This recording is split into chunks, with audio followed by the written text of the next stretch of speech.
realmente un placer para la Asociación de Dirigentes de Marketing del Uruguay y para la Confederación Argentina de la Mediana Empresa darles nuevamente la bienvenida. Hoy tuvimos una jornada realmente muy fructífera en el arranque de este primer encuentro iberoamericano de convergencia empresarial, que como ustedes saben fue declarado de interés nacional por la Presidencia de la República. De hecho, tuvimos el honor de que cerrara la parte protocolar, la oratoria inicial, el doctor Tabaré Vázquez, presidente de la República, pero además ha sido declarado de interés ministerial por los ministerios del Interior, de Economía, de Relaciones Exteriores, de Educación y Cultura, de Transporte y Obras Públicas, de Industria, Energía y Minería, y también por el Ministerio de Turismo. Pero queremos agradecer muy especialmente a las instituciones uruguayas y extranjeras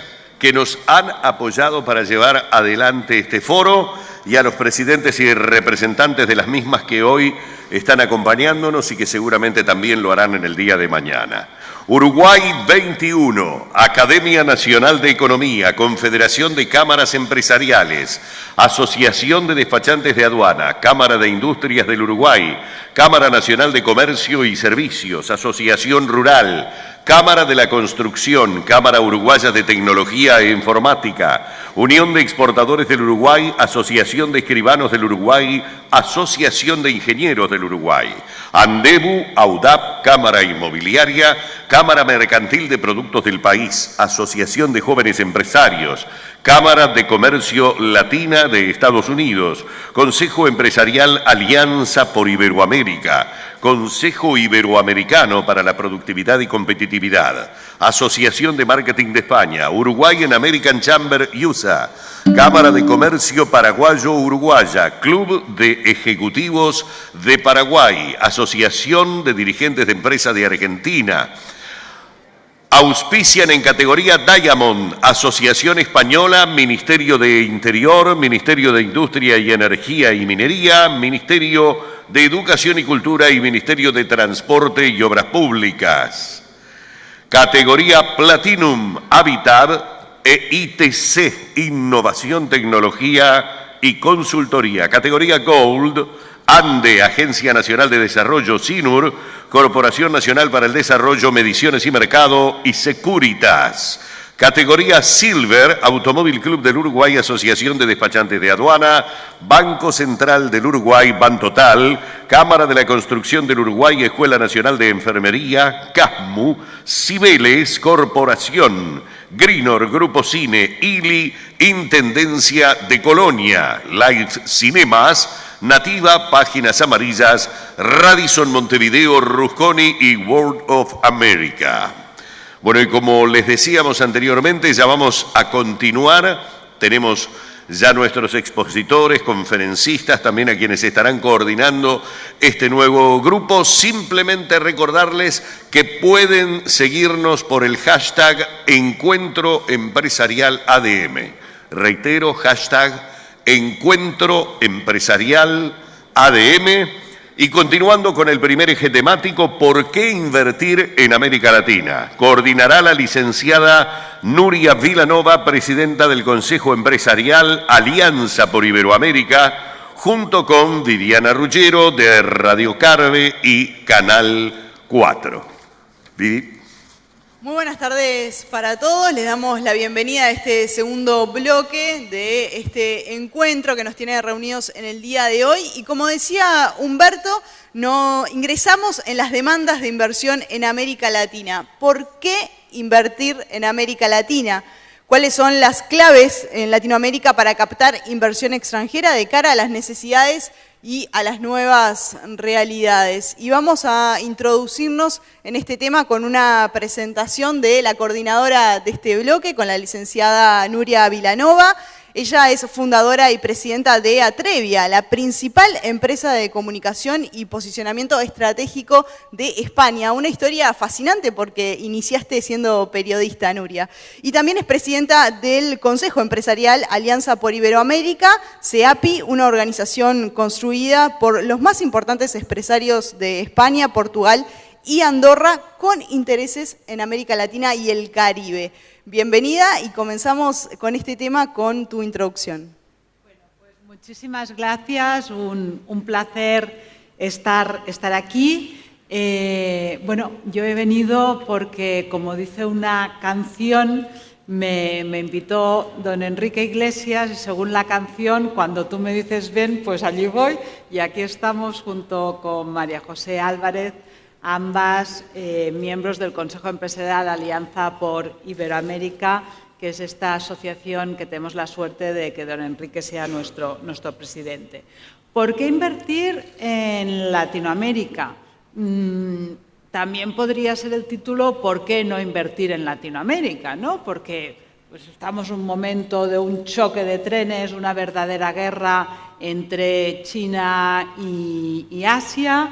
Parece que romper fronteras del comercio internacional está en crisis.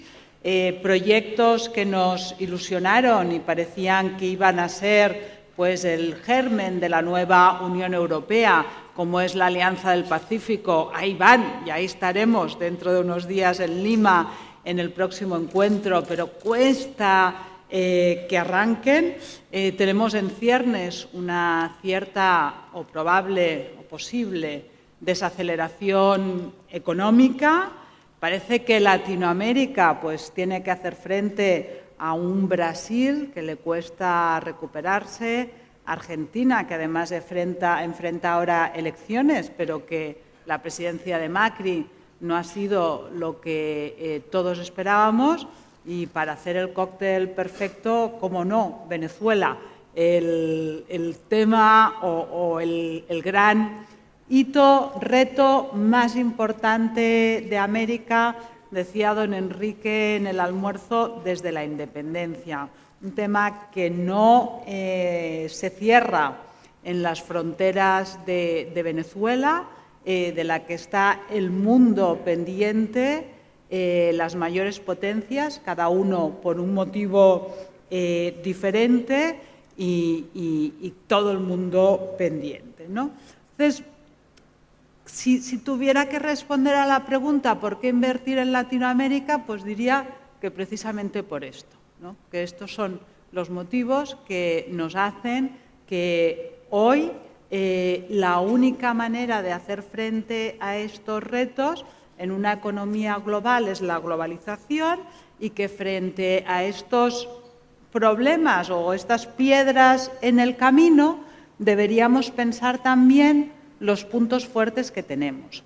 Y yo resaltaría, ya el Consejo Empresarial Alianza por Iberoamérica, no me queda más remedio que empezar por eso, por Iberoamérica, ¿no?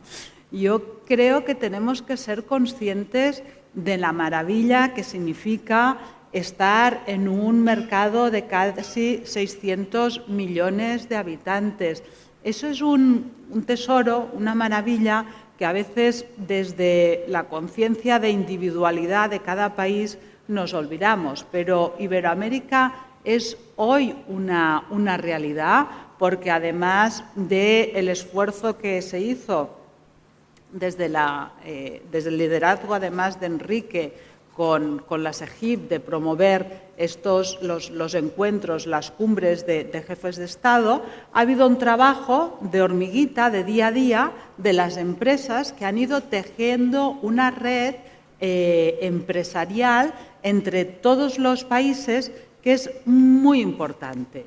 Y la red empresarial conforma, quizá la Alianza del Pacífico está tardando, los acuerdos de América del Sur con Europa tardan, pero la realidad de las empresas y ese cómo están tejiendo Iberoamérica, eso ya está aquí. Tenemos con nosotros a María José, que es una realidad, cómo su empresa está en diferentes países. Y eso que antes era una realidad de las empresas españolas apostando por América, ahora ya no solo las empresas españolas, ¿no? El fenómeno de las que nacen en América, unido a las españolas, las compañías multibéricas están convirtiendo esto en una realidad, de la que, por cierto, también se beneficia España, donde estamos recibiendo cada vez más inversiones que provienen de este continente. ¿Qué tenemos que cuidar para que esto sea una realidad y una realidad creciente? Pues ahora, por ejemplo, se habla mucho de desigualdad. Cuidado con cómo hablamos de desigualdad, porque yo estoy muy a favor que hay que luchar porque las clases más desfavorecidas tengan más oportunidades, ¿no? Pero, como decía un político al que le preguntaban si había llegado para acabar con los ricos, dijo, no, yo he llegado para acabar con los pobres, no con los ricos, ¿no? Cuidado, porque con el diálogo de la desigualdad empieza a haber como un movimiento contra los grandes empresarios. Por ejemplo, algo de esto se palpa en México con el cambio de gobierno.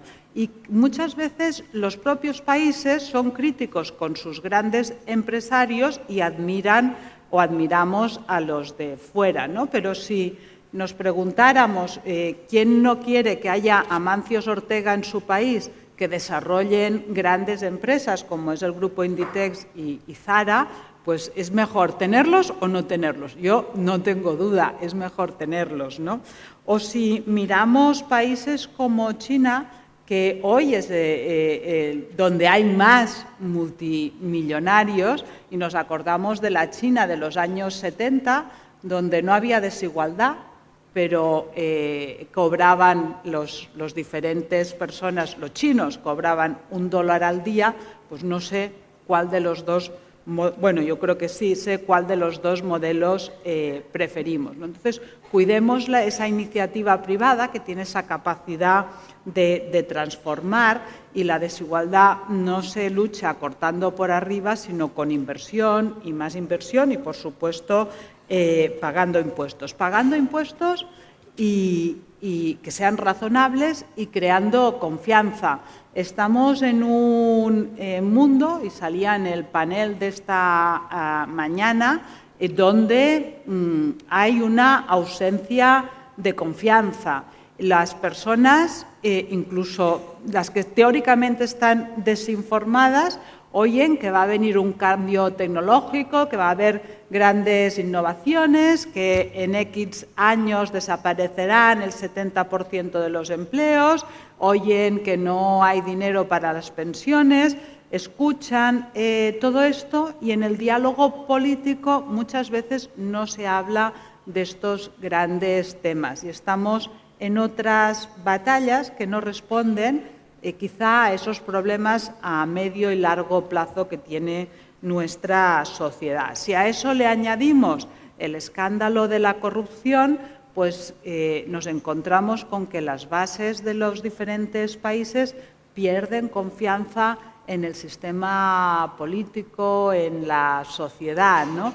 Eso lleva a situaciones que no son buenas para nadie, y yo creo que a la empresa le toca reflexionar, y si creemos en el mundo de la empresa, el mundo de la empresa y todo lo que la empresa puede aportar, creo que solo hay una respuesta, y es que ya no basta con hacer las cosas bien, nuestros productos, nuestros servicios, etcétera, sino que hoy necesitamos empresarios que seamos propositivos, es que hagamos propuestas positivas para nuestros países y para nuestra sociedad. Y eso va a ser clave en crear unos países estables con capacidad de atraer inversiones, ¿no?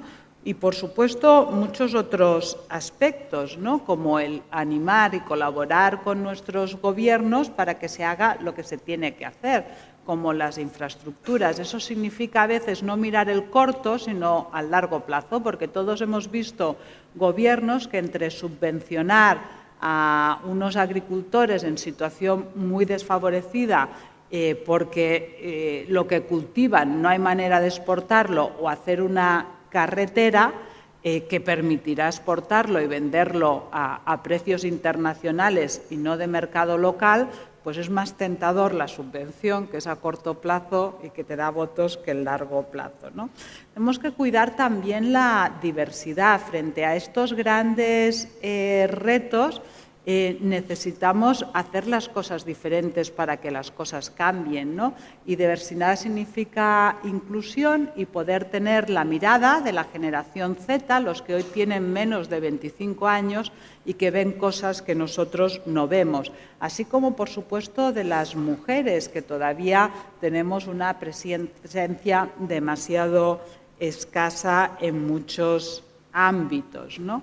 Y, por supuesto, romper con el miedo nunca ayuda y la innovación, el cambio siempre genera miedo, ¿no? Yo creo que necesitamos obsesionarnos con la innovación y ser muy insistentes en que todos tenemos que hacer un gran esfuerzo para reinvertir beneficios, para estar obsesivamente abrazando la innovación desde el mundo de la empresa y desde el mundo de la empresa también recordando que necesitamos nuevos perfiles profesionales.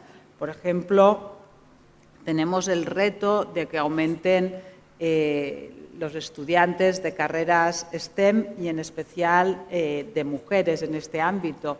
Yo no sé cómo es la situación en Uruguay, pero en otros países, incluido España, por ejemplo, mi hija, que ha acabado cuarto de ingeniería, ha sido contra viento y marea en universidades donde todavía apenas hay mujeres y donde todavía hay profesores que se jactan de que consiguen que el 40% de los alumnos abandone la carrera al segundo año porque lo suspenden, ¿no? Si ese es el objetivo y no el contrario, pues no conseguiremos educar al ritmo que necesitamos, ¿no? Y, por supuesto, una manera de conseguir inversiones para un país, aunque parezca contradictorio, es invertir, que nuestras empresas inviertan en otros países, porque los caminos no son nunca unidireccionales, siempre son de ida y vuelta. Y la creación de relaciones es lo que consigue cambiar y generar ese camino de doble vía. En España lo hemos vivido, hemos pasado de ser un país que invierte en América a un país que recibe cada vez más inversiones de América. Y todo esto es lo que tenemos para ahí unos folletos, pero estamos a su disposición. Por todo esto y para todo esto es por lo que nació el Consejo Empresarial Alianza por Iberoamérica, por lo que hacemos cada 2 años un congreso, porque le ponemos todo el alma y todo el corazón y no seríamos capaces de hacerlo todos los años. Eso nos permite hacer un encuentro con 500 personas, 300 de España, 200 de América, tener entre los asistentes representantes de todos y cada uno de los países. Este año tendremos como ponente, además de don Enrique, a Orlando Dobat, en representación del Paraguay, pero espero que además se animen muchos empresarios. Nosotros decimos que este es un congreso de empresarios para empresarios, los que tienen la voz son empresarios. ¿De qué vamos a hablar este año? De innovación y disrupción.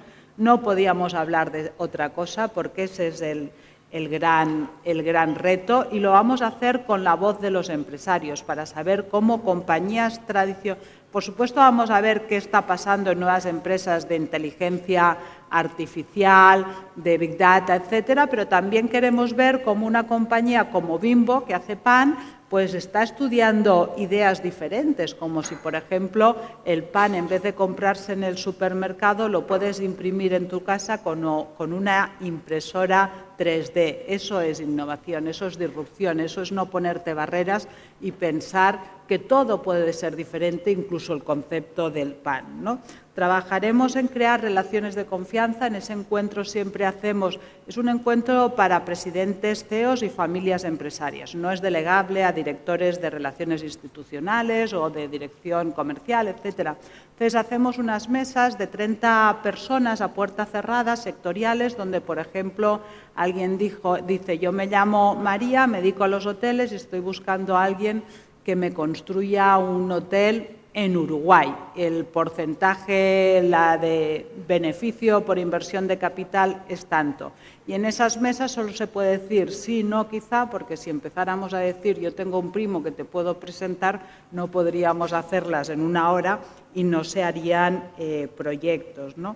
Trabajamos también en la parte de valores, porque el proyecto de crecer, de conseguir inversiones, de internacionalizar nuestras compañías, tiene que ir acompañado por unos valores de empresa y de país, que es lo que va a crear confianza y que hoy es el punto clave para mí de la economía en el mundo y de la política y de la sociedad en el mundo, ¿no? Por lo tanto, trabajaremos temas de ética, de responsabilidad social, de medio ambiente, ese gran reto al que no queremos mirar, pero que está ahí y que es imprescindible, y que sí hay empresarios que se están obsesionando con ello, sea cual sea su sector, y buscando cómo aportar soluciones.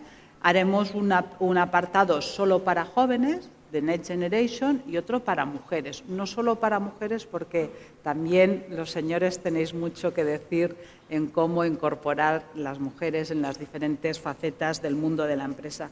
Y como creemos que los negocios al final se hacen cuando tú consigues que dos personas se puedan mirar a los ojos y haya confianza, además de los auditores, los financieros y todo eso, trabajaremos también en actividades pre-congreso y post-congreso, que es lo que nos ayudan, por ejemplo, pues el visitar Toledo y una empresa familiar como la de Turrones de la Viuda, o ir a Barcelona y ver cómo una compañía consigue con una botella de cristal líquido y algunas esencias crear un perfume que se vende por 100, 125 euros, como hace el grupo Puig y sus grandes marcas como Carolina Herrera, o hablar de cómo se consigue con éxito la sucesión en la empresa familiar, o pedirle a Felipe González que nos dé su visión también sobre esta Iberoamérica que forma parte de su vida. Bueno, esa es nuestra pequeña aportación desde el CEPAPI, 30 de septiembre, 2 de octubre, a ese gran reto de la internacionalización y de conseguir inversiones. Muchas gracias.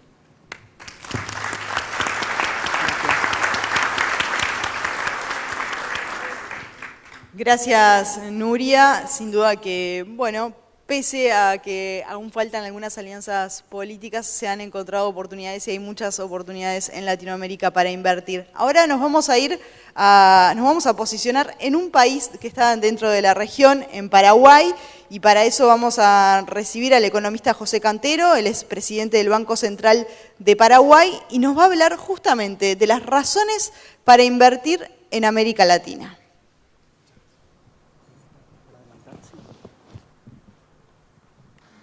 Muy buenas tardes, es un gusto estar en esta bella ciudad para hablar de un tema realmente transformador. La inversión extranjera directa dentro del capital internacional es la parte más transformadora, y dentro del mapa global de inversión extranjera directa también podemos decir que ese mapa global se está transformando, y esta doble transformación, la que hace la inversión extranjera en las economías y la configuración de este mapa global que se está transformando de una forma muy acelerada, hace de este tema interesante. Pero después de un almuerzo, que hablemos de un tema interesante quizás, y con un café de por medio, quizás la narrativa también puede ayudar, y cuando hay antagonismos dentro de esa narrativa la hacen más interesante. Y nuestra economía global tiene un antagonismo marcadamente definido, que muy probablemente el 28 y 29 de junio en la reunión de G20 se pueda esbozar alguna definición, y probablemente son tres cursos de acción. Uno sería desmontar, la otra sería congelar lo existente y la siguiente sería escalar. La probabilidad más alta que existe es que ambas naciones sigan sus cursos de buscar la autodependencia, y eso va a tener un freno o un headwind, como dicen los norteamericanos, un viento en contra a la economía global. Pero la pregunta es si es esta una disputa eminentemente comercial.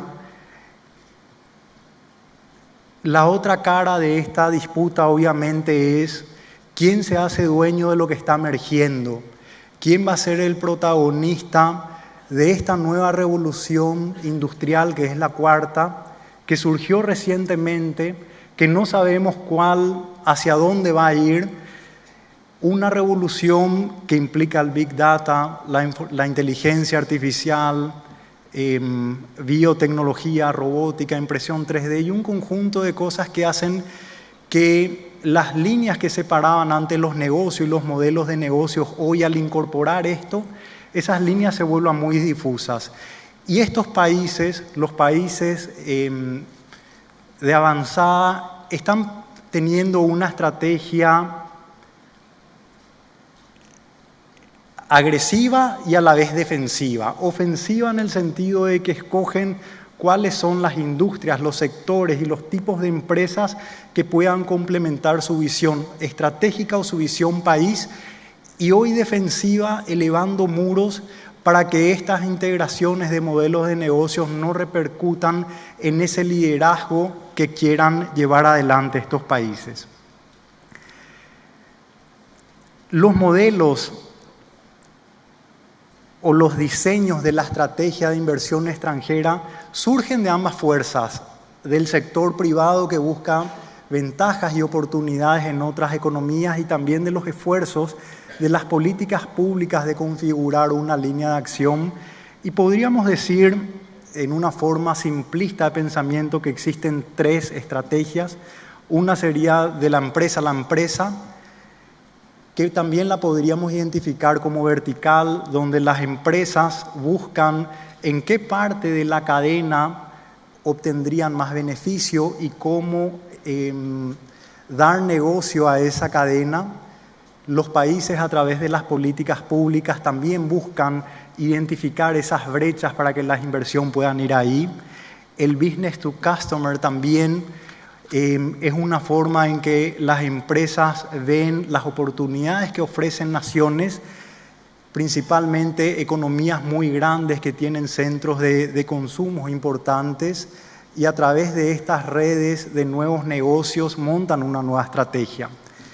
Y también una estrategia puede ser que un país tenga una plataforma de inversión orientado a los mercados internacionales. Probablemente este sea más el caso de Paraguay, que tiene un esquema tributario bastante sencillo, costos bastante simples y sencillos, y con una economía muy abierta que posibilita el acceso a otros países.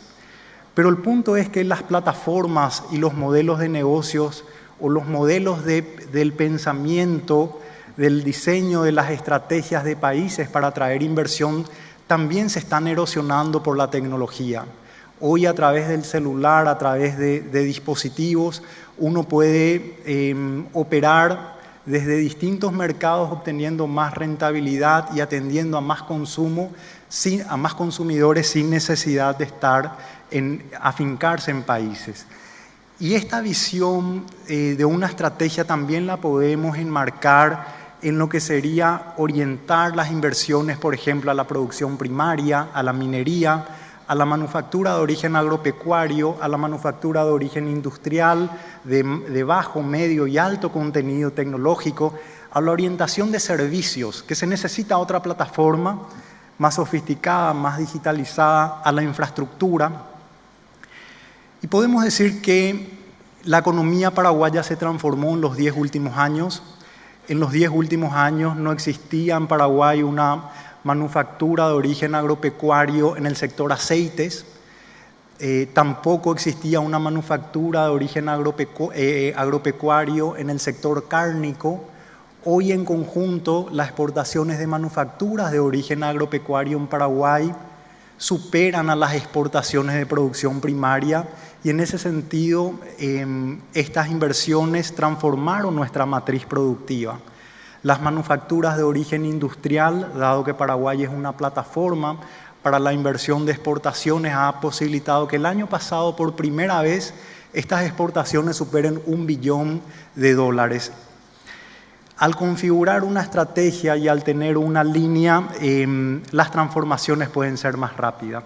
Me gustaría en 3 láminas mostrar la dinámica y la posición de la inversión extranjera directa en América Latina, que alcanza $161 billones. Estos datos siempre vienen con rezago, son datos del 2017, pero lo que se puede ver es que la caída muy pronunciada se debe al fin del superciclo de los commodities, asociado a la expectativa de inversión, y también a economías que son las economías locomotoras de la región, que atravesaron 2015, 2016 y algunas inclusive 2017 a través de dificultades, y esas dificultades no han menguado.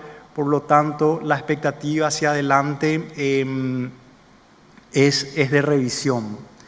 Y estas inversiones en América Latina, que representan 11% del total global, Asia se lleva prácticamente 40%, y Estados Unidos y Europa y países de economías desarrolladas el restante 40%, configura el potencial que tiene la región de seguir avanzando.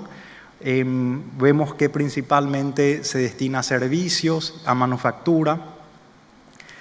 Y entre los países que llevan gran parte de la inversión extranjera, México tiene 20% y 44% Brasil, Argentina 11% y Colombia 14%. Los 4 representan el 80% de esa inversión extranjera. Y vemos que la caída de esta inversión extranjera se dio principalmente, la global, por la menor dinámica de Brasil, y también Chile, que tuvo un retroceso bastante importante. La inversión extranjera directa es el mejor pacto que puede existir dentro de todo ese flujo de capital, el capital golondrina, inversiones en activos financieros. Es el que permite el capital estable, aumenta la productividad de un país, transforma el ADN de una sociedad a través de la diversificación, genera encadenamiento, empleo, mercado. Y cuando hablamos del lado del inversor, cuando nos preguntan en Paraguay por qué invertir en Paraguay, decimos 3 letras, R-O-E, ROE.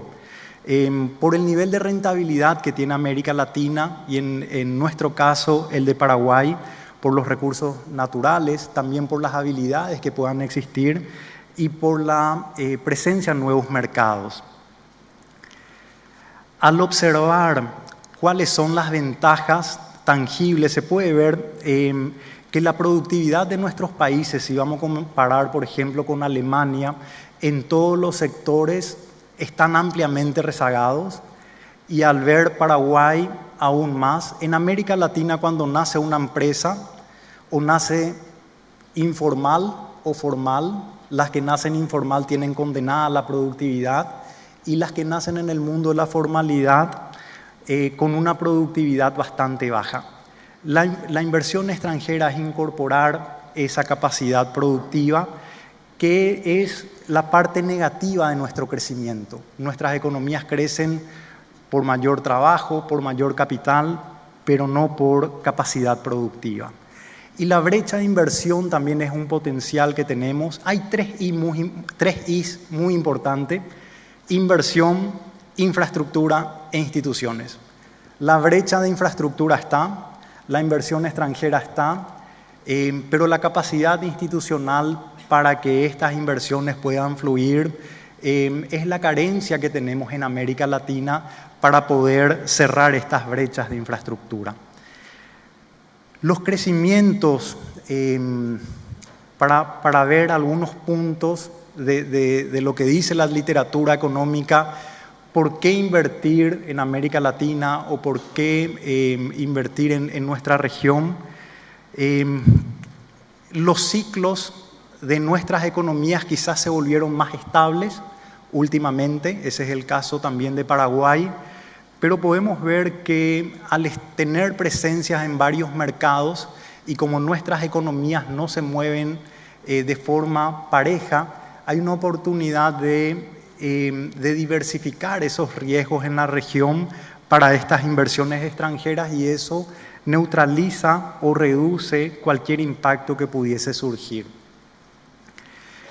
También hay una ventaja en el sentido de que en este mundo que se está transformando tan aceleradamente, no solamente tenemos una sociedad muy joven, no solamente tenemos una sociedad cuya clase media ha avanzado y los niveles de pobreza se han reducido considerablemente, sino que es una sociedad altamente conectada con una cultura digital muy importante y eso apela o debería apelar a mayores inversiones en los campos de tecnología y también tiene que ser la guía para que las políticas públicas posibiliten que esta cultura digital y esta capacidad digital de una sociedad pueda ser más segura, más amplia, más profunda.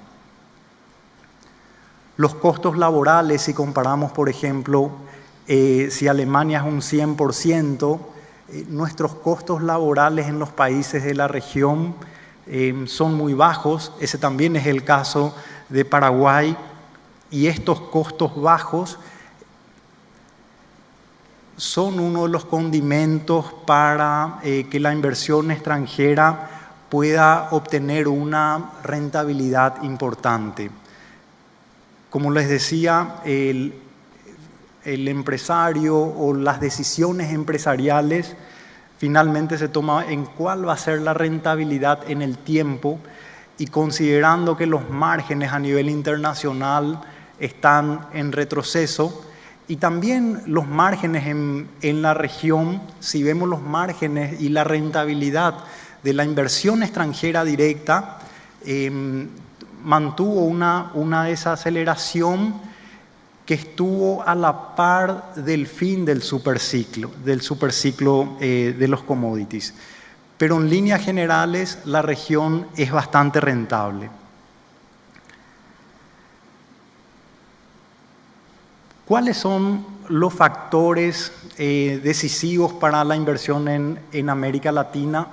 Y acá la literatura es muy amplia, probablemente no haya las teclas, un consenso de cuáles serían esas teclas que apretar, pero quizás no vamos a estar muy en desacuerdo en decir que el tamaño es importante, pero no es lo único. También está la estabilidad macroeconómica, la estabilidad política, como una dualidad que tienen que existir. Y acompañada de esa dualidad es la mejora en la eficiencia, en la competitividad. En el caso de Paraguay, Paraguay ganó muchas capas de competitividad en lo que hace a la macroeconomía. Hoy el país está en un proceso de adherir capas en lo que hace a las instituciones. Es un país relativamente estable en lo político y en lo social, pero los desafíos que tenemos en la región son similares.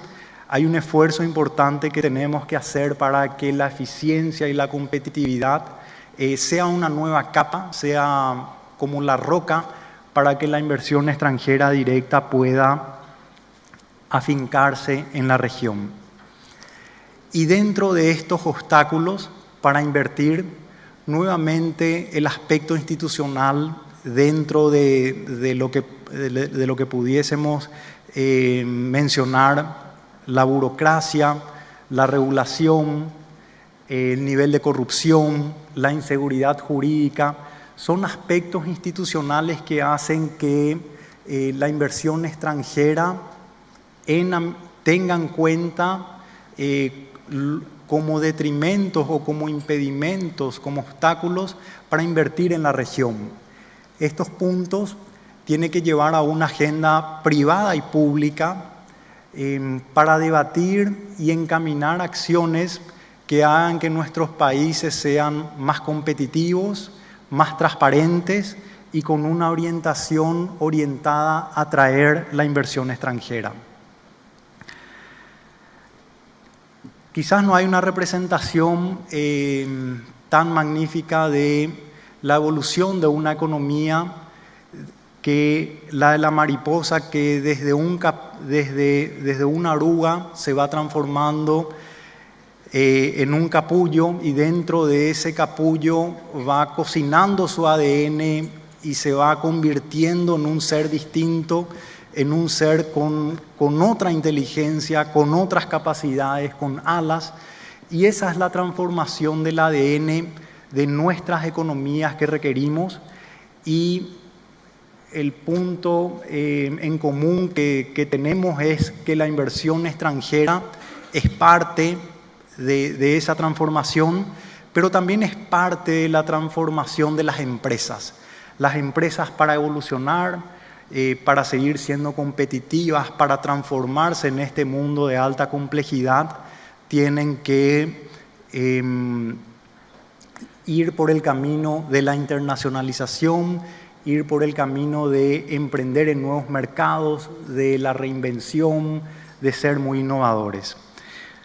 Como esta mariposa que tiene sus alas, yo pido disculpas, mi avión está saliendo en breve, así es que voy a también a volar y les agradezco mucho. Lastimosamente no voy a poder estar para esta parte de las preguntas, del intercambio, que siempre es muy enriquecedor. Muchas gracias.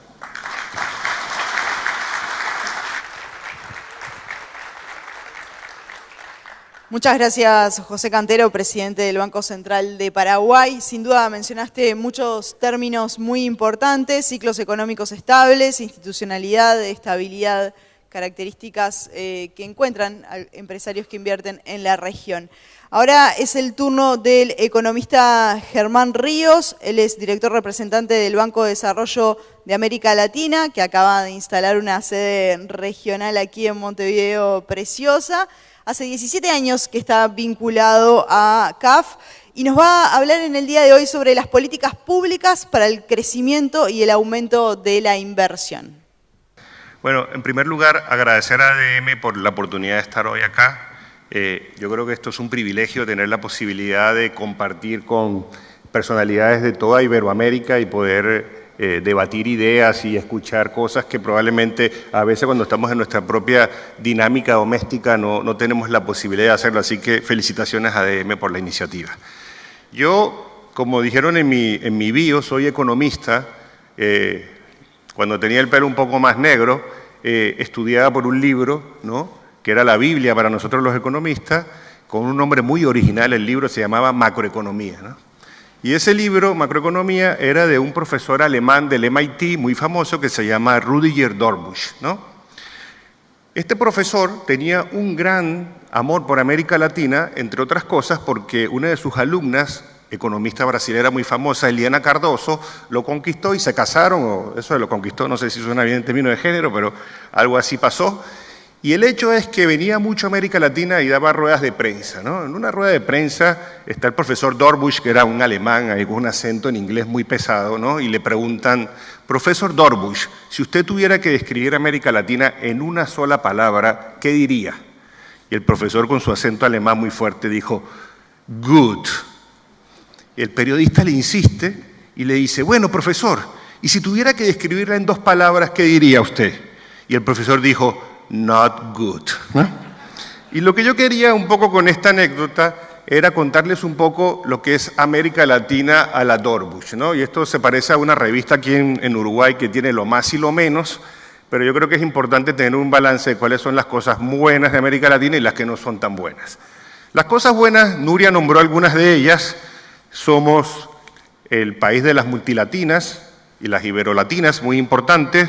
Tenemos buena macroeconomía, hemos aprendido lecciones de sangre, sudor y lágrimas de tantas crisis que hemos tenido. Hoy manejamos bien el tipo de cambio, tenemos buenos sistemas financieros, la macro es una cosa que está relativamente bien, tenemos buenas reservas internacionales, etcétera, pero además, no es el caso de Uruguay, pero la región tiene un bono demográfico importante, es el caso de Paraguay, ¿no? Que son características que pueden ayudar a crecer. Tenemos recursos naturales, que es importantísimo, y la verdad estamos mucho mejor posicionados que en el pasado en términos macro y sociales. ¿Qué es lo not good? Bueno, lo not good es que persiste, seguimos siendo la región más desigual del mundo, nuestra educación deja algo que desear, que voy a insistir en esto cuando les hable de las políticas que pensamos que deben ser importantes, no solo para atraer inversión extranjera directa, sino también para la inversión doméstica. Estamos muy rezagados en productividad, como mostró el presidente del Banco Central de Paraguay. A pesar de que hemos mejorado nuestras instituciones, un inversionista que mira los índices mundiales del Doing Business, del reporte de competitividad o transparencia internacional, siempre nos ven un poco rezagados con respecto a otras partes de la región y estamos en un vecindario complicado, ¿no?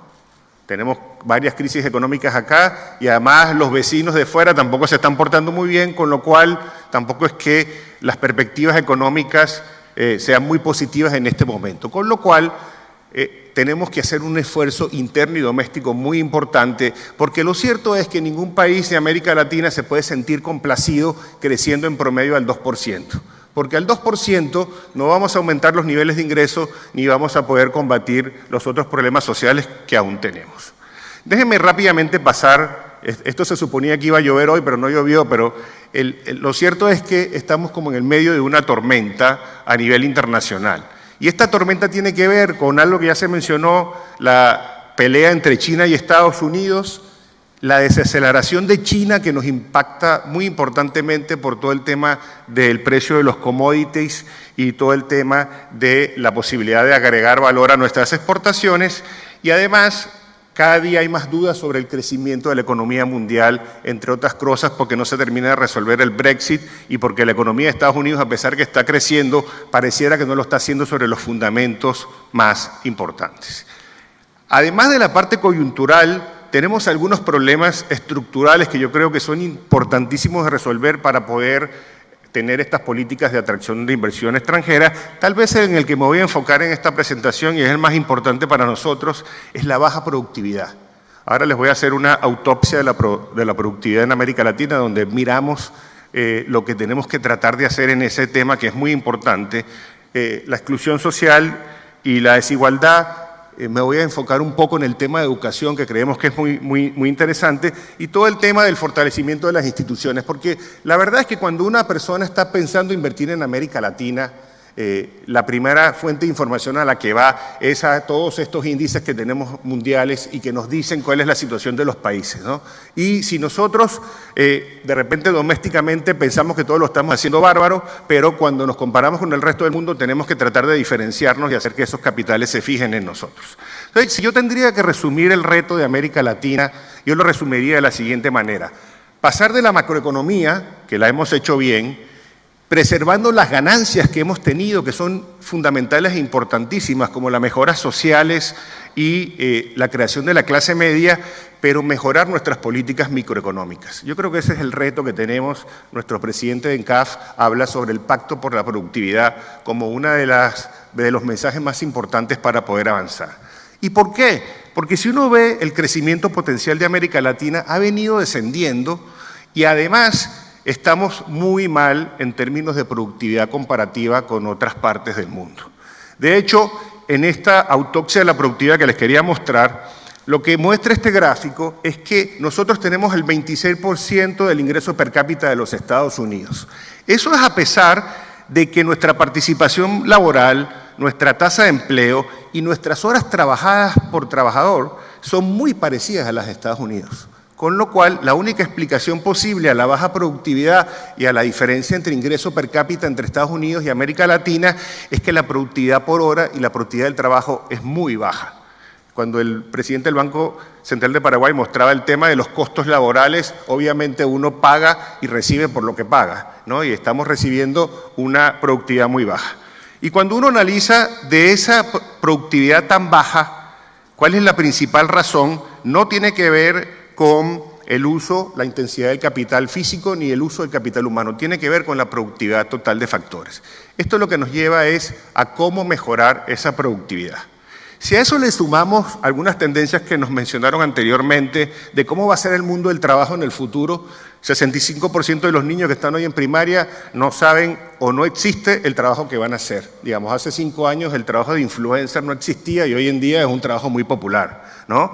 Hay estadísticas contradictorias sobre cuál va a ser el papel de los humanos cuando lleguen los robots. Algunos dicen que vamos a perder el trabajo, otros dicen que probablemente vamos a tener nuevos trabajos. Pero lo que es cierto es que si nosotros no tenemos la capacidad no solamente de reformar lo que tenemos pendiente, pero además adaptarnos a lo que viene, va a ser muy difícil poder mejorar esa productividad.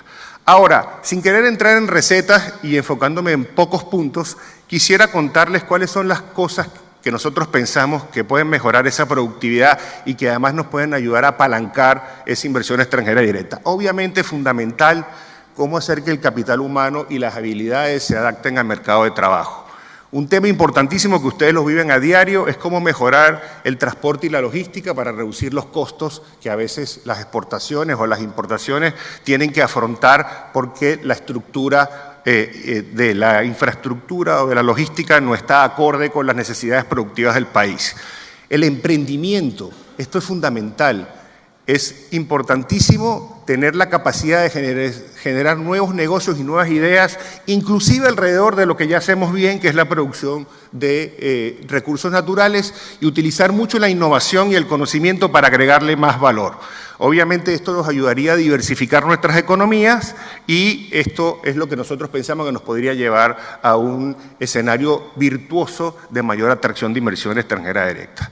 Muy rápidamente, porque no hay tiempo para estudiar las reformas en profundidad, aquí hay algunas de las cosas que hay que hacer en educación. Solo me voy a enfocar en una que nos parece a nosotros importante y que sabemos que, por ejemplo, es una gran preocupación en el Uruguay, cómo hacer con el stock de chicos que no terminan el bachillerato o cómo hacer con el stock de personas que son ninis, que ni trabajan ni estudian, y cómo insertarlos en el mercado laboral a través de una política inteligente de entrenamiento y de adecuación de sus habilidades a lo que el mercado laboral está demandando. El gran reto es hacer que los trabajadores adquieran habilidades y que esas habilidades encajen con las necesidades de la empresa. Cuando uno examina por qué 6 de cada 10 chicos no terminan la educación secundaria en algunos países, la razón fundamental es porque no consiguen que la educación es pertinente, no consiguen que esa educación les aporta algo para la siguiente etapa de su vida y por consiguiente deciden dejarla. Obviamente hay otras razones, pero esta es muy importante. Con lo cual, en términos de políticas públicas, nos pone un reto muy fundamental, que es básicamente poder dar esas habilidades tanto en el sistema de educación formal como en el sistema de educación extracurricular y hacerlo de la mano del sector privado para que esas habilidades encajen. De hecho, cuando uno le pregunta a los empresarios de América Latina, digamos, si consideran que la fuerza laboral que tienen está acorde a sus necesidades, en América Latina es una de las regiones del mundo donde contestan que no. O sea, es que hace falta todavía mucho para que esa mano de obra pueda encajar en las necesidades que tienen en la región. Con respecto a logística e infraestructura, esto lo sabemos, América Latina necesita invertir al menos el 5% de su Producto Interno Bruto en infraestructura todos los años para mantener el paso. No lo puede hacer porque tiene restricciones fiscales y el gran reto para nosotros es cómo venir con nuevas modalidades. Uruguay es un buen ejemplo de hacer las participaciones público-privadas y de buscar la iniciativa privada para poder cerrar esta brecha de infraestructura, porque con déficits fiscales elevados el reto de poder hacer estas inversiones públicas de alta envergadura es muy complicado. Y lo cierto es que si no tenemos infraestructura de calidad y bien manejada, va a ser muy difícil poder aumentar esos niveles de productividad. Con respecto al sistema de emprendimiento, donde también me gustaría poner a Uruguay como un ejemplo, con varias iniciativas como Transforma Uruguay, como el trabajo de la ANI, como el trabajo de Uruguay 21, en donde han venido trabajando para fortalecer este ecosistema emprendedor. Lo importante del ecosistema no es verlo de una manera aislada, sino de ver todas sus patas y tratar de apoyar a los emprendedores, a las pymes, en todas las áreas donde necesitan apoyo, que son básicamente financiamiento, son básicamente generación de ideas a través del ambiente adecuado para que puedan venir con nuevos productos y nuevos servicios y finalmente poder aprovechar el talento que lo tenemos a raudales y poder aprovechar ese talento para hacer esta transformación productiva, que simplemente la definimos como la modernización y adecuación de nuestra estructura productiva para lograr diversificación, agregar valor a lo que ya tenemos y poder generar el producto que nos permita seguir, porque nunca olvidemos cuál es el objetivo final, aumentar el tamaño de la torta para que más personas puedan tener una mejor calidad de vida. Aquí están todos los elementos de esta transformación productiva, ya los mencioné: educación, infraestructura, marco legal y regulatorio, y yo creo que esto es lo que nos apoyará a poder tener la capacidad de atraer inversión extranjera directa de calidad. Para ir terminando, también hay que tomar en cuenta que la estructura de América Latina, 99% de los establecimientos son pymes, y esas pymes necesitan nuestro apoyo. Ese apoyo viene por el lado de ayudarle con los costos. Los costos tienen que ver, como ya mencioné, con infraestructura, educación de calidad y darle herramientas para que esas empresas puedan tener o aprovechar su potencial. ¿Qué me gustaría dejarles con ustedes hoy? Bueno, estamos en un contexto global bastante complicado. Los países están respondiendo de diferente manera, sobre todo en América Latina. Estamos en riesgo de perder algunas de las ganancias que hemos tenido, como la reducción de la pobreza y la reducción de la desigualdad. Aquí lo más importante es tener una visión de largo plazo, porque ninguna de las reformas que yo he mencionado en esta presentación son de un periodo electoral.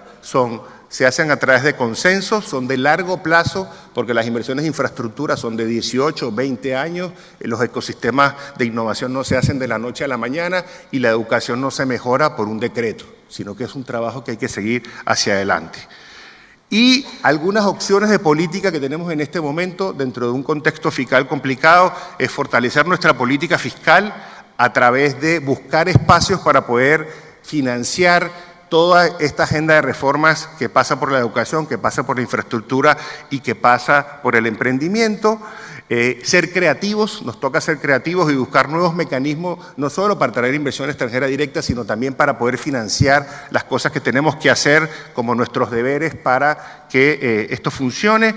Mantener nuestra credibilidad macroeconómica, tanto en las autoridades independientes del Banco Central como en las partes macroeconómicas. Y un mensaje muy importante para países como Uruguay, que son de mercados pequeños, una inserción internacional inteligente. Porque por muy buena infraestructura, educación y emprendimiento que tengamos, en un mercado pequeño no nos va a dar abasto.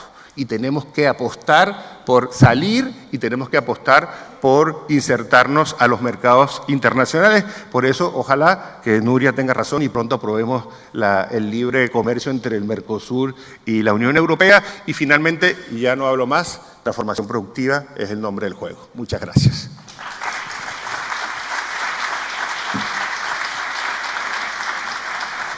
Economista Germán Ríos, representante del Banco de Desarrollo de América Latina, muchísimas gracias por esta disertación. Sin duda la educación es más que importante para tener recursos humanos capaces en un mercado laboral que está en continua transformación, ¿no? Con la automatización, la inteligencia artificial, se nos viene un mundo distinto, un mundo laboral distinto. Le damos la palabra ahora al doctor Antonio Carámbula, director ejecutivo de Uruguay 21. Nos va a hablar también de Uruguay, pero sobre todo de las buenas prácticas en la atracción de inversión extranjera directa. Bueno, muy buenas tardes. Un gusto a los compañeros del panel. Bienvenidos a todos, sobre todo a quienes nos visitan del exterior. Espero que tengan una buena estadía en Montevideo, en nuestro país. Y bueno, por supuesto que agradecer a ADM por la invitación y felicitarlos por este esfuerzo. Es un gusto, en nombre de Uruguay 21, tener la posibilidad de participar en esta vidriera que nos va a permitir hablar un poco de lo que hacemos desde nuestra agencia y de las oportunidades de negocios, en particular en materia de inversión que hay en Uruguay. Sin duda, la idea es hablar de la inversión extranjera directa como motor de desarrollo. Comentaban por ahí, en los últimos años la región ha recibido importante flujo de inversión, sin embargo esa no ha sido homogénea.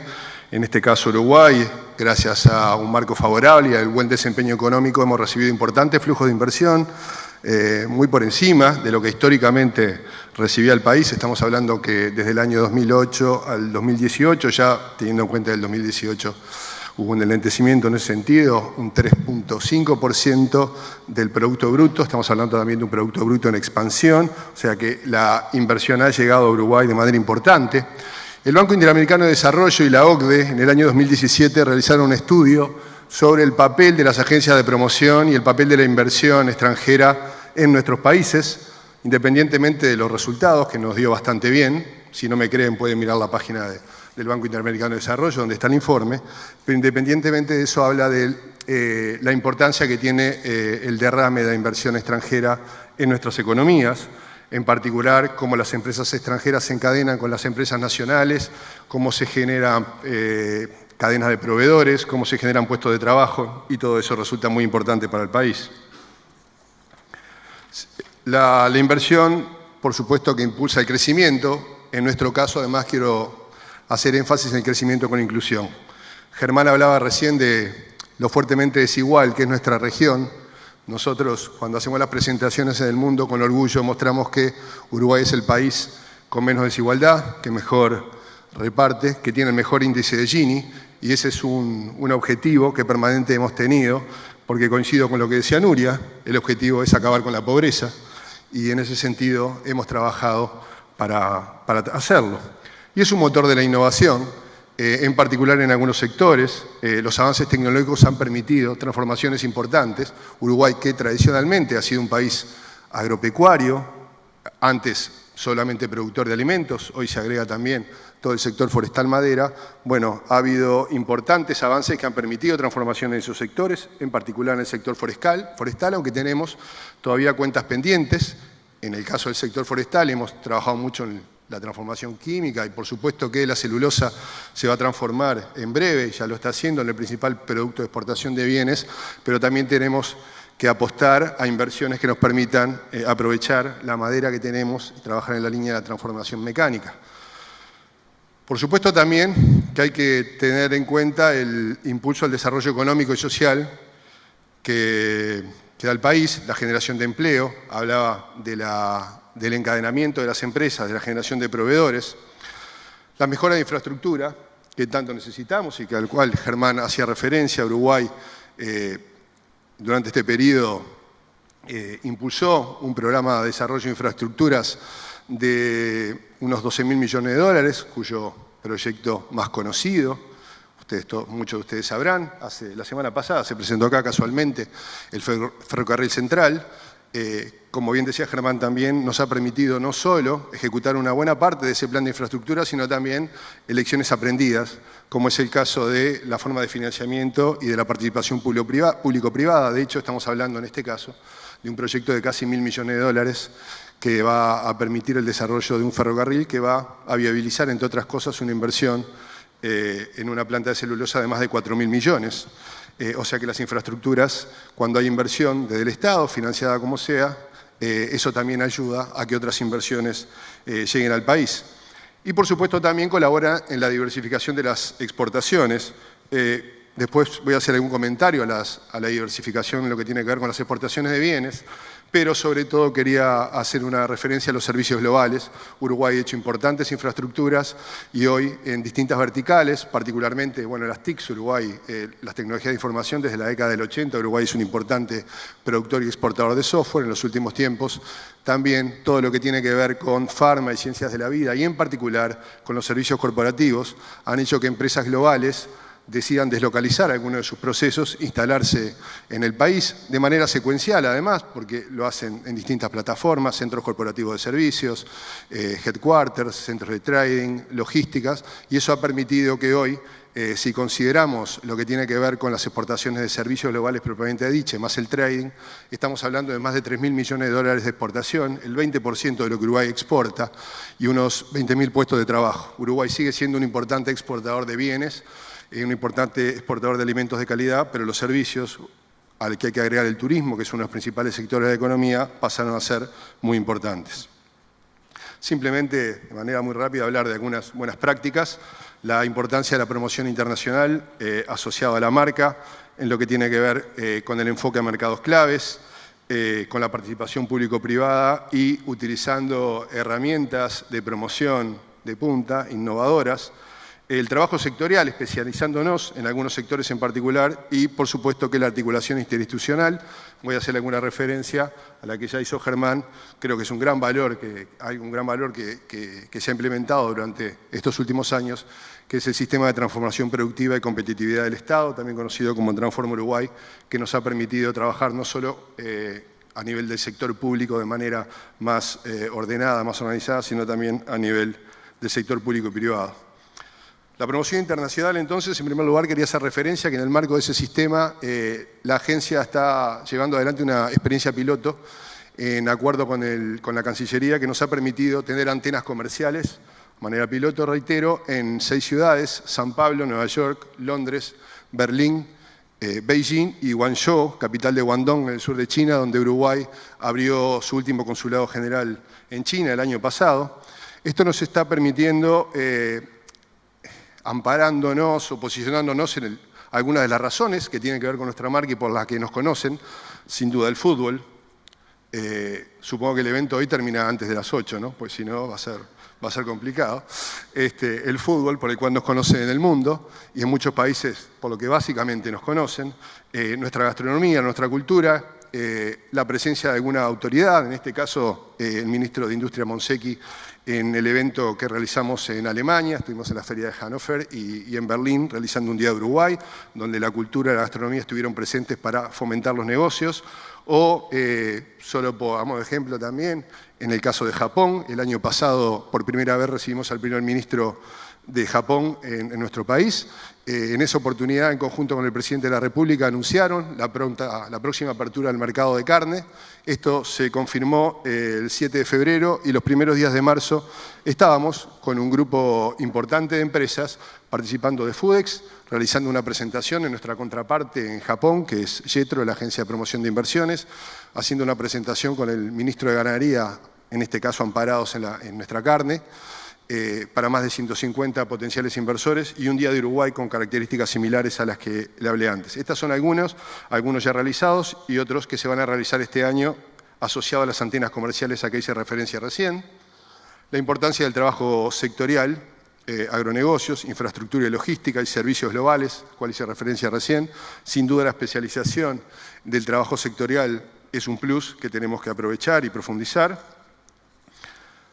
La articulación interinstitucional, me detengo un momento, estos son algunos de los sectores priorizados donde ya hoy tenemos hojas de ruta, están públicas, está la marcha, se puede ver en la página de Transforma Uruguay de qué manera vamos avanzando en esas hojas de ruta. El objetivo del sistema es promover el desarrollo competitivo e innovador de algunos de los sectores priorizados justamente por el potencial en su capacidad de transformación, y lo que buscamos son proyectos de mediano y corto y mediano plazo, que repito, se pueden ver el seguimiento de cómo están funcionando, involucrar a los distintos actores y sobre todo promover el contacto de las empresas tradicionales con empresas de tecnología de manera de agregar valor a nuestras producción y exportación.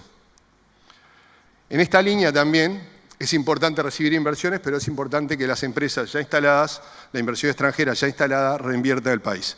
Y eso se genera con confianza, tenemos buenos índices. Estas son algunas de las herramientas que estamos utilizando en este momento, vinculadas a los servicios globales, sobre todo el portal Smart Talent, los invito a conocerlo, es un portal de referencia, donde no solo hay oportunidades laborales, sino que se estimula al estudio y la capacitación. Participan ahí más de 30.000 usuarios, 315 empresas, andamos un poco más ahora, y toda la oferta educativa. El programa de Finishing School, que iniciamos con el Banco Interamericano de Desarrollo y hoy llevamos adelante con Instituto de Formación Profesional, donde tenemos ya unas 7.500 personas capacitadas, no solo sirve para capacitar, sino que es una herramienta de atracción de inversiones. Hay empresas que han decidido llegar al país e instalarse a partir de esas herramientas que le estamos ofreciendo. Y por supuesto la ventanilla única de comercio exterior, que afortunadamente en breve les puedo anunciar que vamos a tener todo el sistema de comercialización de carne y de soja va a entrar dentro de la ventanilla, lo cual es muy importante por justamente el impacto que tienen, sobre todo en los análisis de Doing Business. Lo que hacemos entonces, desde el área de aftercare que estamos creando, de postinversión que estamos creando en nuestra agencia, es enfocarnos en las empresas, tratar de ayudarlas a mejorar el entorno de negocios, aportar estrategias de todo tipo. Esa es un poco la idea. Rápidamente entonces, ¿por qué Uruguay? Esta es nuestra propuesta de valor, un país estable social, política y económicamente, un país confiable, con seguridad jurídica, bien ubicado estratégicamente, somos la puerta de entrada de la región, nos posicionamos como un hub de negocios para desde acá las empresas escalen al resto de la región, facilidad para hacer negocios, tenemos talento y tenemos calidad de vida, que eso también tiene que ver con la competitividad.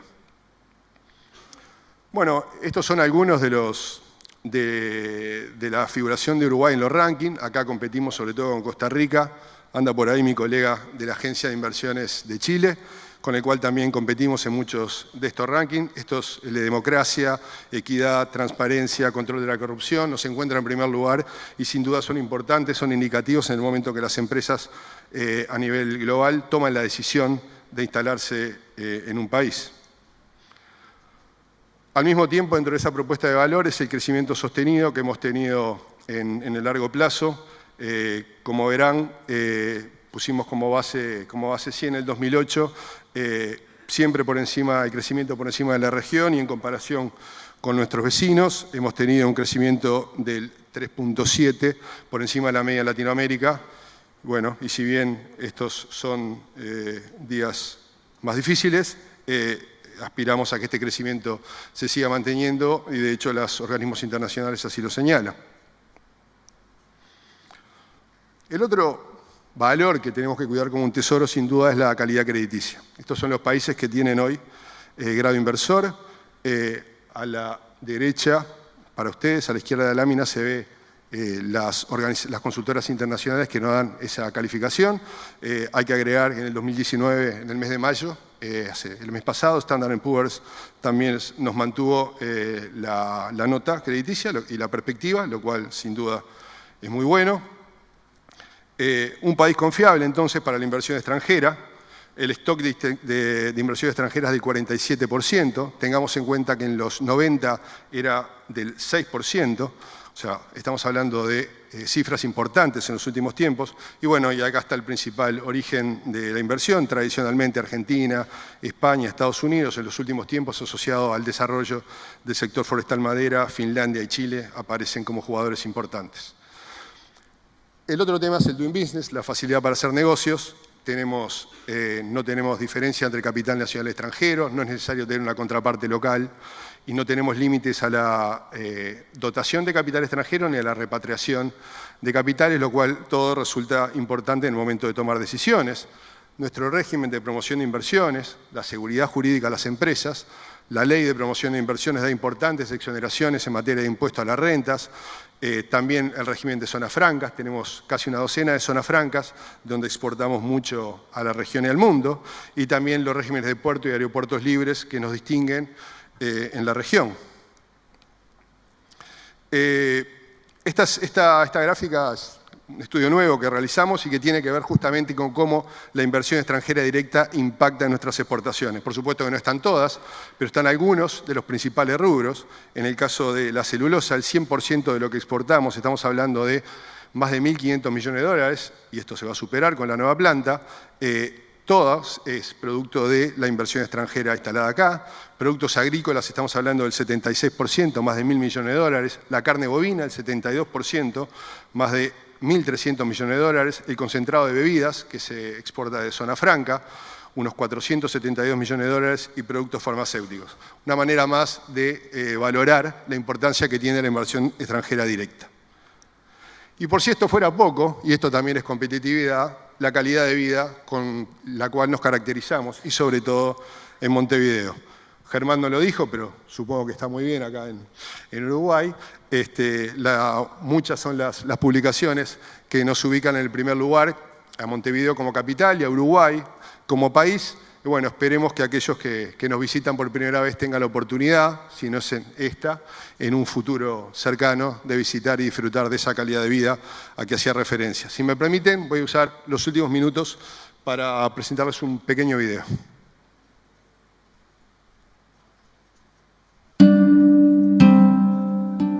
¿Por qué Uruguay? Por su estabilidad política, económica y social. Porque tiene una democracia consolidada, una fuerte seguridad jurídica y respeto por las reglas de juego. Porque lleva más de una década de sólido crecimiento y ofrece importantes incentivos a la inversión extranjera y nacional. Por ser un país con grado inversor.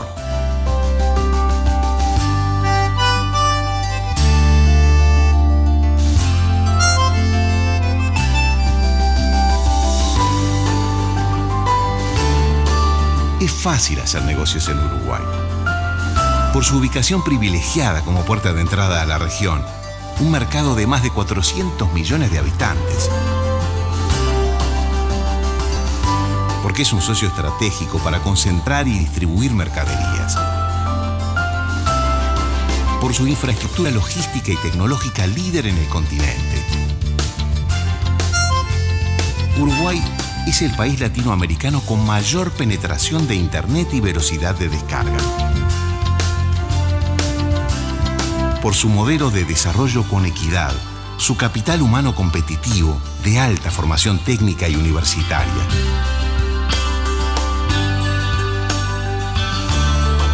Uruguay sorprende al mundo por sus logros y capacidad innovadora.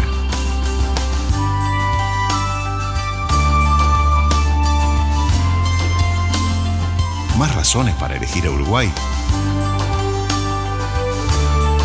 Porque cuida la vida, la energía y el origen de sus alimentos. Porque es calidad de vida.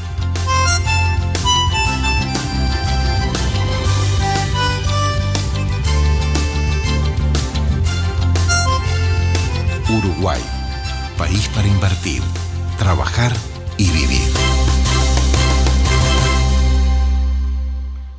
Bueno, muchas gracias.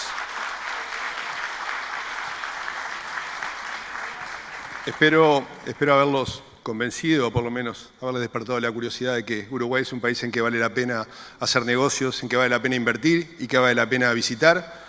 Estamos con un stand de la agencia a la salida, donde estamos a la orden para cualquier consulta. Una vez más, muchas gracias a ADM y felicitaciones por la organización y a todos ustedes por su atención. Muchas gracias.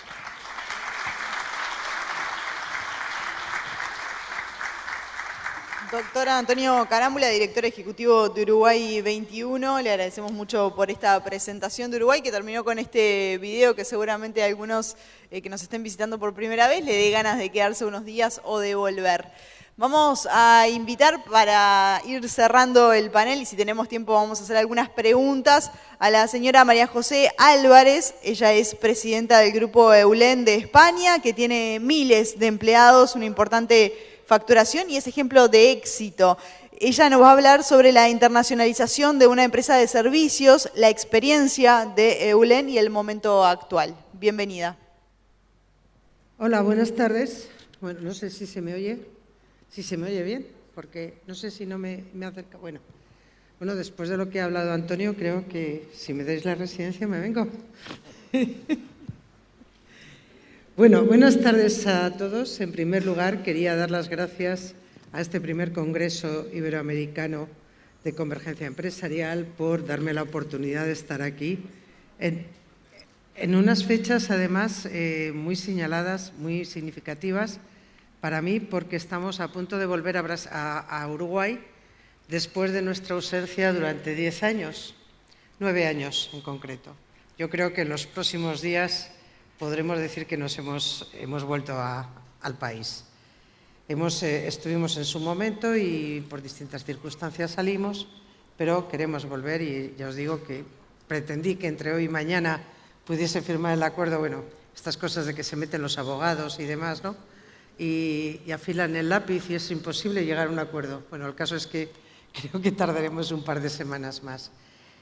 Bueno, me pidieron que me incorporase a esta charla, a esta mesa, con el objetivo de aportar una opinión, digamos, que muy real de lo que es una empresa a la hora de internacionalizarse.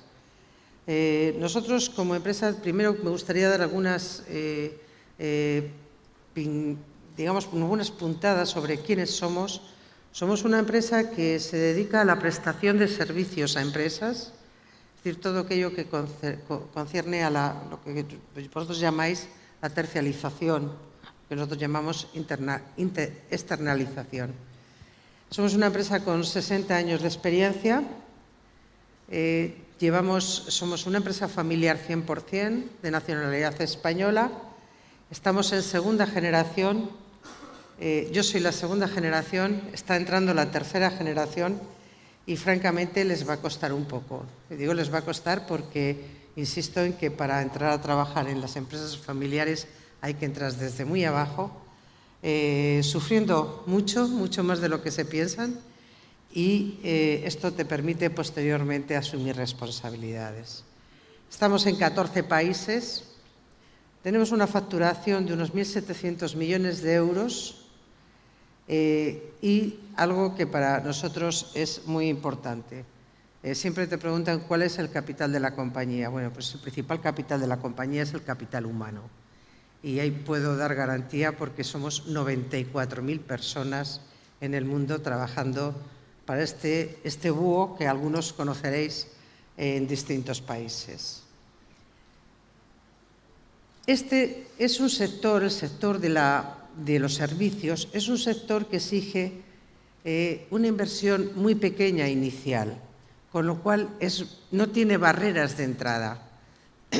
Es fácil acceder. Otra cosa es después cómo se financia todo lo que es el circulante de la compañía, que bueno, ahí influyen muchas cosas, entre otras los clientes cómo paguen. Pero sí es una característica muy específica de este sector. Este es un sector con una alta rotación. Puedo decir que nosotros tenemos países como España donde tenemos una rotación del 40% del personal, pero tenemos una rotación en México del 150%. ¿Os imagináis lo que esto supone, los costes que esto supone en la incorporación permanentemente de gente nueva? Antes hablaba, Antonio, de la formación. Sí, yo también estoy de acuerdo con la formación y nosotros, de hecho, formamos al año 22.000 personas de nuestra propia organización.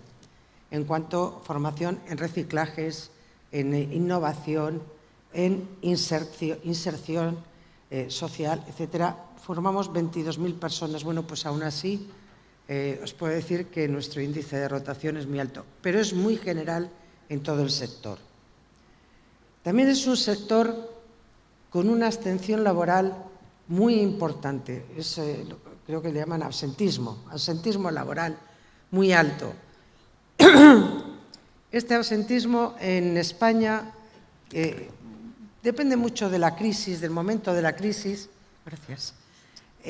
Pero en estos momentos estamos entre el 7 y el 8%. Es un absentismo muy alto. Por eso, Antonio, cuando hablabas de la formación, yo estoy totalmente de acuerdo y, de hecho, nosotros, el Instituto Eulen de Formación se constituyó en el año 70, es decir, 8 o 9 años posteriores a la creación de la compañía. Es decir, es algo que está, digamos, casi en nuestro ADN. Pero tenemos que saber lo que es el coste de esa formación. Es un coste muy alto para después tener una rotación que lleva al extremo, como os digo, está en el 150%. es un sector poco estable, digamos. Y me preguntaban, una cosa que me preguntaban, me decían, ¿por qué os internacionalizáis? Pues nosotros empezamos la internacionalización, curiosamente, en el año 73, y en un país muy curioso, que fue Arabia Saudí. Bueno, pues podéis imaginar, ¿no?, que teníamos nosotros que ver con Arabia Saudí, pero bueno, muchas veces las ocasiones hay que pescarlas un poco según pasan. Bueno, fue un gran fracaso, tengo que confesarlo, pero también fue un gran éxito. Aprendimos lo que no teníamos que volver a hacer y lo aprendimos bastante bien. Posteriormente cambiamos de orientación y en vez de mirar al este empezamos a mirar al oeste. ¿Por qué? Consideramos que era nuestro mercado natural. Primero, yo siempre digo que hablamos el mismo idioma, pero no siempre la misma lengua, que son dos cosas diferentes en las cuales yo creo que tenemos que insistir mucho. ¿Por qué vinimos a Latinoamérica? ¿Por qué nos animamos? Éramos una empresa familiar, teníamos un volumen muy bien, vivíamos muy bien, creo que se había hecho una gran labor, en fin, pero bueno, pues cosas de la vida, surgió la oportunidad de venir a Brasil. Bien, llegamos a Brasil, estuvimos una serie de años en Brasil y antes estaba hablando con una persona, con un brasileño, porque en el año 85 un presidente de Brasil, y no recuerdo quién fue, decía que era color de melo, me dice que no, bueno, igual no sé quién sería, tuvo la feliz idea de congelar los precios y no congelar los salarios. En un sector como este, que el 90% de nuestra facturación es coste de mano de obra directa. Es decir, a la segunda subida salarial que hubo, sin poder revisar precios, tuvimos que cerrar. Bueno, pues también aprendimos de ahí. ¿Y qué es lo que decidimos? Que queríamos países con una gran seguridad jurídica, cosa que en ese momento a nosotros Brasil no nos la ofrecía, porque claro, realmente una salida de estas no tenía ningún sentido. Bueno, fuimos a Chile, iniciamos en Chile, seguimos en México, estoy hablando del año ya 87, seguíamos siendo la primera empresa de servicios que se internacionalizaba en España. Hablo de servicios de mano de obra intensiva. Bueno, pues también de aquí aprendimos que nosotros no podíamos pensar en que nuestra empresa era aplicable a cualquier país. Nosotros, ¿qué es lo que decidimos? Decidimos que éramos, bueno, pues ya teníamos una experiencia, ya llevábamos 27 años trabajando y dijimos, bueno, pues vamos a copiar. Bueno, pues otro craso error. Y lo digo para quien vaya a invertir a otros países. Antes decía, hablamos el mismo idioma y no la misma lengua. También digo, las empresas no se pueden hacer clones y llevarlas a los países. Nuria, que es también pionera en la apertura de oficinas, ya se ha dado cuenta también de que tú puedes coger, digamos, que el core business de tu negocio, llevártelo a otro país, pero lo tienes que adaptar. ¿Por qué lo tienes que adaptar? Porque las legislaciones cambian. Las sociedades son diferentes. Vuelvo a decir otra vez, hablamos el mismo idioma, no la misma lengua. Y bueno, todo esto al final supone que te exige una serie de años y una serie de actuaciones y una serie de errores que al final los vas corrigiendo. Bueno, hoy día creo que hemos ido corrigiendo, estamos dispuestos a seguir aprendiendo. Pero la realidad es que nos ha costado y nos ha costado nuestra propia sangre. En Chile llevamos 30 años prácticamente, 32 años, en México 31, estamos en Perú, estamos en Colombia, estamos en Costa Rica, estamos en Panamá, Dominicana, México, Jamaica y Estados Unidos. También estamos en Portugal, Oriente Medio, en Qatar y en Abu Dhabi, pues en Emiratos. Bueno, ¿cuál ha sido nuestra experiencia en Latinoamérica? Básicamente que eran los servicios que nosotros prestábamos, era algo que en su momento la sociedad latinoamericana en general estaba exigiendo. Las empresas empezaban a externalizar los servicios. ¿Por qué? Porque yo creo que fueron conscientes de que las empresas lo que nos tenemos que dedicar es a nuestro core business, es decir, nuestra principal actividad. Y eso obligaba a deshacerse de ciertas cosas, ciertos aspectos que no correspondían a su negocio. Por otra parte, la legislación laboral se fue complicando en todos los países.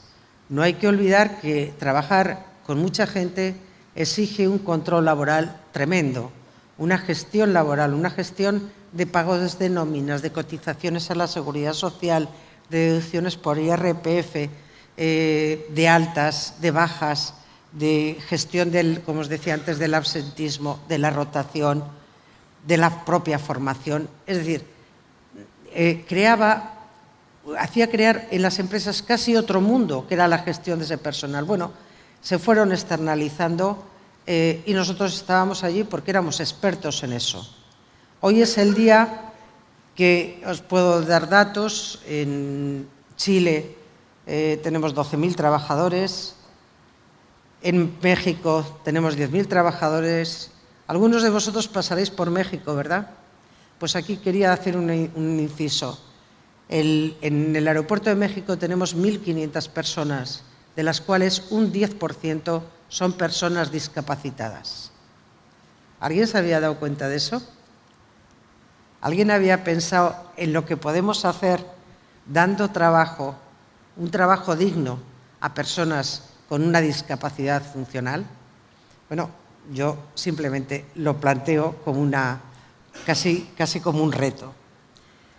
Por otra parte, dentro del sector en el que nosotros trabajamos, tenemos una gran colaboración, y el otro día lo comentaba con don Enrique Iglesias, una gran colaboración con todas las personas en riesgo de exclusión social. Nosotros comenzamos, puedo decir que en el año 70 aproximadamente, empezamos a trabajar con personas que eran reclusos que estaban en régimen, lo que nosotros llamamos régimen abierto, es decir, son aquellas personas que están finalizando su periodo de prisión, pero que pueden salir a trabajar aunque tengan que volver a dormir a la cárcel. Bien, nosotros empezamos a contratar gente de este tipo. Fue un gran éxito, la gente estaba encantada y sobre todo hacíamos una gran labor, que era la de que esa persona, cuando salía de la cárcel, tenía un currículum vitae cara a presentarse a cualquier puesto de trabajo. Creo que eso es obligación nuestra. En el caso de Eulen lo tiene incorporado prácticamente a su ADN. Y eso es una cosa que creo que tengo que transmitir aquí porque es importante.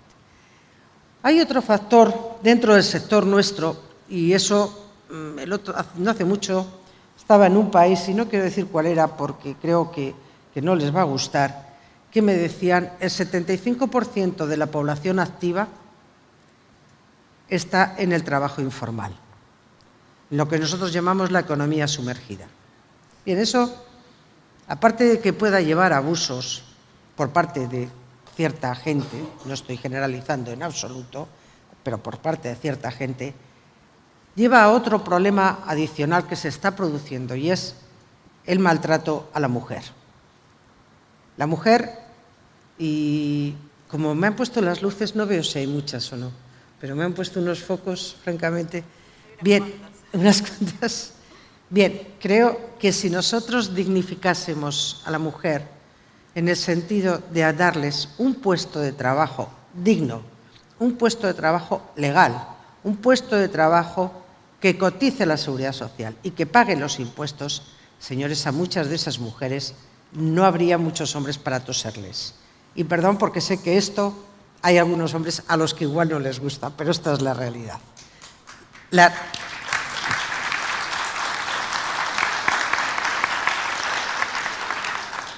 No pretendo ninguna revolución, pretendo una evolución. Nunca he sido revolucionaria, pero creo que la evolución es necesaria. Y creo que para que un país tenga que reconocer que el 75% de su población activa está en el trabajo informal, se está refiriendo a hombres y a mujeres. Y a las mujeres en una situación todavía mucho más compleja.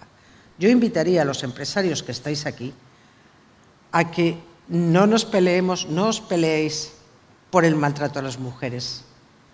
Va a desaparecer ese maltrato a las mujeres si se les otorga, se les da un trabajo digno y un trabajo que, señores, les permita estar sentadas en su sitio. Eso es algo que, en el caso concreto de Eulen, lo llevamos a rajatabla. Nunca ha habido discriminación, nunca la hemos tolerado y en el caso nuestro puedo decir que entre hombres y mujeres estaremos aproximadamente en un 50%. Y hablo de todos los cargos. Seguramente en puestos técnicos hay más mujeres que hombres incluso. Tengo que decir que no soy feminista, pero defiendo el gran valor de la mujer igual que el valor del hombre. Y en equiparación, señores, creo que no tenemos nada que envidiar. Simplemente quería hacer valer esto, primero por mi condición de mujer, segundo por mi condición de empresaria y tercero por mi condición de responsable social de una compañía. Creo que las empresas estamos obligadas a devolver a la sociedad una gran parte de lo que la sociedad nos ha dado. Y esta es una forma de devolverlo. Vamos a dejarnos de políticas de igualdad, de políticas de feminismo. Vamos a pasar a dar un paso más y vamos a ir al terreno práctico.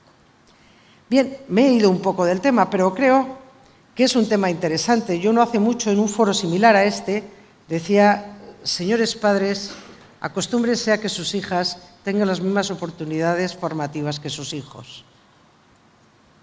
No les digan que tienen que hacer la compra, no les digan que se vayan de compras a las tiendas, no les digan, no, que se vayan a la universidad igual que sus hijos. Van a defenderse perfectamente y se van a encontrar con grandes satisfacciones por parte de ellas. Bien, vuelvo un poco a la empresa. Esta empresa viene aquí a Uruguay,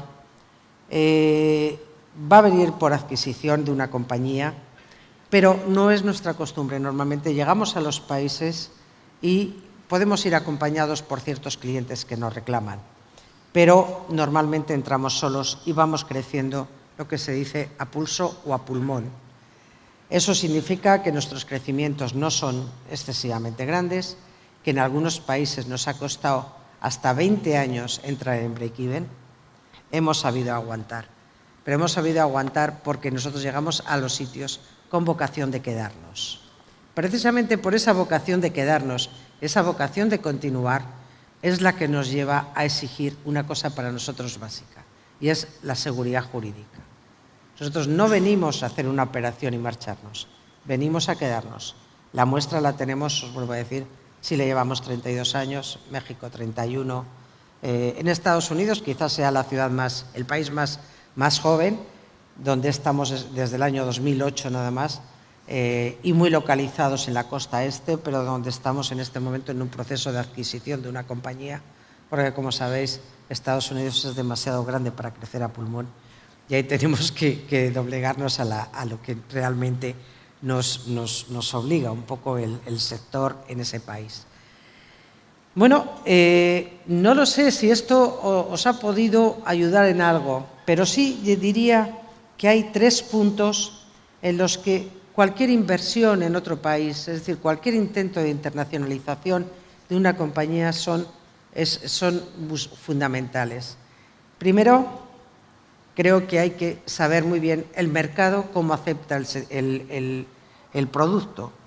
En el caso nuestro, consideramos que era la sociedad en Latinoamérica era una sociedad que empezaba a aceptar este tipo de servicios externalizables. Segundo, saber si este país y en ese sector es un país con seguridad jurídica.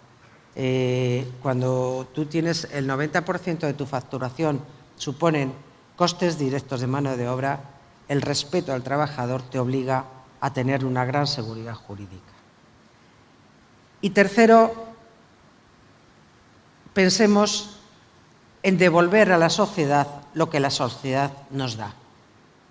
Creo que esto es una variable que en nuestro caso nos ha aportado una experiencia. Primero, nos ha dado una gran satisfacción y además, señores, nos ha dado dinero. Creo que no puedo contar más, salvo que ustedes me quieran preguntar. Muchas gracias.